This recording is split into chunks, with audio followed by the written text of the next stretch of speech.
Hello everyone. Today I will be reading 3 news stories I found on the Creepy Encounters subreddit.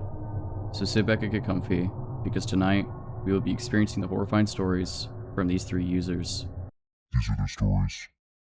On September 28th, 2021, at 10:43 a.m., a user of the name Ramrocks would post their story on the Creepy Encounters subreddit. Their post is as follows. I was coming home on my own on a Thursday night after being out at a pub with some friends. We had been a little up more centrally in the city, so I had to take a bus on my own to get to home to my residential neighborhood. I had done this route hundreds of times, so I didn't see it as being particularly dangerous, especially as I live in a fairly nice neighborhood. It was only about 11 p.m. because I lived in a residential area and it was in the middle of the working week. When I got off the bus at my stop, it was absolutely dead and there was no one around. Again, this didn't spook me, particularly as it is only about a 5 to 10 minute walk from the bus stop to my house. As I turned down a long residential street that leads towards my house, I noticed a guy walking further down the street. This put me a little on edge, but I was reassured by the fact that he had his back to me and was walking away from me down the street. As I kept walking down the street, I noticed the guy turn around and clock me. That's fine, I thought. I always turn around when I hear someone walking behind me at night, so nothing weird about it. But I noticed as we got further and further down the street, he kept doing it, kept checking as I was still walking in the same direction as him. At this point, I'm starting to get pretty freaked out, particularly as I am painfully aware that we are the only 2 people around. Just as I was weighing up on what I should do, he turned around the path of one of the houses to our right, and I breathed a sigh of relief. He's going to his house. I was just being paranoid the whole time. The houses in my area are terraced, with the front doors being kind of embedded into the enclave at the front of the house. What this means is that where I was standing, about 50 feet away, I couldn't actually see the front door of the house, as it was obscured by the wall. However, I saw him walk down the path and disappear into the front door enclave, so my logical conclusion was that he was letting himself into his house. I can't describe exactly what made me feel this, but after that initial feeling of relief, it wore off, and I suddenly got this really bad feeling, so I stopped walking and just stood there. There was this tiny voice in my head that said, "What if he's just faking you out?" The feeling became so strong that I stepped off the pavement and ducked down behind a parked car and just waited. After a couple of minutes of crouching behind the car, staring at the house, I saw movement and my heart stopped. The man came back down the path, out into the street. It was looking around, looking for me. He must have been waiting for me in the doorway, knowing that if I kept walking, I wouldn't see him until it was too late. Unfortunately for him, his hiding place also meant that he couldn't see me, so when I didn't walk past as he anticipated, he had to come out back into the street to try and work out where I was. Looking back now, I probably should have called the police at this point, but as a scared teenager, my fight or flight brain took over and I sprinted down one of the roads running perpendicular to the street that we were on, as I knew I could use it to take a slightly longer route home. I didn't stop running until I got home, where I quickly double locked the door behind me. Amazingly, I didn't even think to wake anyone in my family up.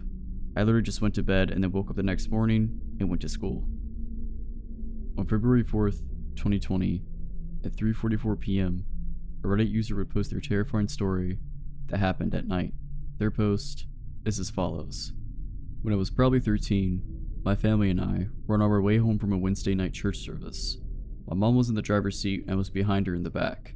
My 5-year-old brother was in the middle and my 10-year-old sister on his other side. We were just down the road from the church, but it was a country road and late, so there was no light and no one else on the road. We were just coming up to our turn when all of a sudden a car comes swerving in from our turning spot. This little car was taking the turn so fast that they came into our lane and almost hit us.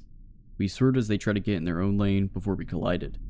Unfortunately for them, they overcorrected and their car flipped and landed on the driver's side door in the ditch. My mom, of course, hits the brakes and immediately jumps out of the car to go help whoever was in there. She was about 3 steps away from our car and stopped dead in her tracks. My sister and I are sitting there with our mouths hanging wide open, having no clue what to do. All I could think is, this isn't actually happening to us. This kind of stuff only happens in movies, but why isn't my mom going to help the person? It was summer, so we had all of our windows halfway down. I heard a person start yelling from inside, and my mom starts moving again to help him. For some reason, she stops again in the center of the road. Another car flies behind us, and the guy doesn't hesitate to jump out and run up to the crash to help. The man gets to the car and starts prying the passenger door open so the guy inside can get out. I can see my mom wants to run and help, but it's like she can't move from that spot. The good Samaritan that pulled up behind us is able to get the door popped open. The guy from the inside crawls out the door and gets into a frog-like crouching position on top of the car. At this point, my mom starts taking shovel steps back to the car. When I look back at the guy, he has this crazy look on his face. He looks directly at our car and my mom and launches himself off the top of the car and hits the guy who was helping him. He starts running for our car at the same time. My mom turns and runs for our car. He must have knew he couldn't get there before my mom did because he changed directions and moves to the car behind us. My mom jumps in and locks our doors just as the guy jumps in the empty driver's seat of the car and behind us. He slams on the gas before he has even closed the door and almost hits us, taking off a second time. Next thing we know, the guy who was just carjacked runs up to my mom's window and starts screaming and knocking on the window. My mom is of course shaken and doesn't want to roll down the window, so she shows us we're cracking it so we can understand what he's saying. He's yelling and asking us to call 911 because his phone was in the car along with his girlfriend. So of course my mom starts searching for her phone to call, but because she is so frantic from what just happened, that she can't seem to find it. So I take a break from keeping my little brother and sister calm and dial 911 on my phone and hand it to her. While she is explaining what happened to the 911 operator, we hear a woman scream down the road. The man that was at our window takes off running and a few minutes later comes back with a severely scraped up woman in his arms that turned out to be his girlfriend. My mom unlocks the doors at this point and he sets her in the passenger seat while we wait for the cops. The girlfriend told us that he noticed her while he was speeding off and tried to hit her, but she scratched and punched at him and while trying to plead with him to stop the car. He kept coming at her though and finally rolled down the window and pushed her out going about 60. The cops finally show up and talk to all of us to get our stories. While talking to an officer, he told my mom that the man had shot and killed a man behind some apartment complex. That's why he was driving so fast and trying to get away. When we finally get home, we were all told to go to bed of course. I wouldn't be able to sleep that night, so I went downstairs to talk to my mom. I worked up the courage to ask her why she stopped running to the car when the other guy didn't. She told me she had such a strong feeling that she should stay in the car with us, that it was almost like she could hear it. When she heard him start yelling for help, she ran to help again, but just like last time, she got the overwhelming feeling not to go to the car. To this day, I wonder what would happen if my mom hadn't listened to that feeling. The man could have easily overpowered her and gotten to the car if she had been any further away. I should also mention the man was caught that night trying to steal a new car. He already ditched the car he stole from behind us, so the thing that really helped him get convicted was that when the woman was fighting him off, she grabbed the wrap off his head before falling out. She didn't know she did till the police got there and found it by where she was pushed. He did go to jail, but I was never informed of how long or anything else. And honestly, I never cared to ask. On August 26th, 2020, at 4:21 p.m., a Reddit user would post their terrifying story about someone watching them from their attic. Their post is as follows.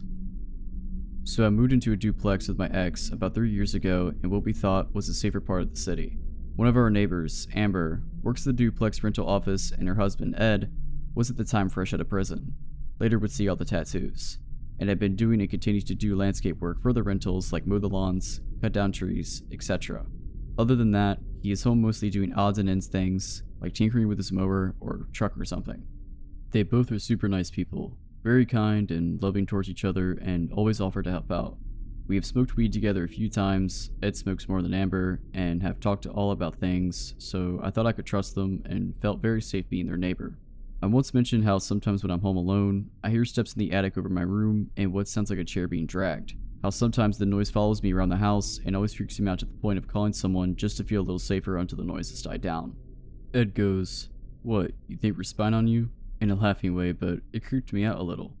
So then, I break up with my boyfriend and he moves out. This is recent, so a few months ago. Ed started texting me asking if I wanted to smoke while Amber was still at work. I declined every time, finding different excuses because I still felt uncomfortable around him. Then he asked if I wanted to do it with him because he thinks Amber is cheating on him. I definitely shut that down, but it was super awkward. I didn't tell Amber because I didn't want to get kicked out or have some horrible awkward tension, and I hate confrontation, so I kept quiet. That's when I started to hear things in the attic above my room even more. It freaked me out even more when I woke up to a loud bang outside my front door at around 3 to 4 a.m. When I went to examine it, there was a small lockpick outside my door on the ground, but no one was around. I kept the lockpick, and the next day, I texted a picture of it to Amber to let her know I thought someone was creeping around, and she said, "Oh, that's Ed's. That's his ice pick, not a lockpick, sweetie. No one could pick your deadbolt with that." But I know the difference between a skinny lock and a whole ice pick. I'm so scared to be alone here, especially at night. Our attics connect, and it's not outlandish to think he could be up there spying on me. I even found a freshly drilled hole in the ceiling in my room. I just put wadded up paper in it and tried not to think of it. I honestly hope nothing comes out of it and I'm just being paranoid. So, that's it. I hope you all guys enjoy this video with these 3 creepy stories I found on Reddit. Let me know what you guys think of these stories in the comments. Do you think they're real or fake? Personally, I think the last one is fake, but I'll let you guys decide. However though, I hope you guys enjoyed this video, and if you did, please like and subscribe, and as always, Have a nice day.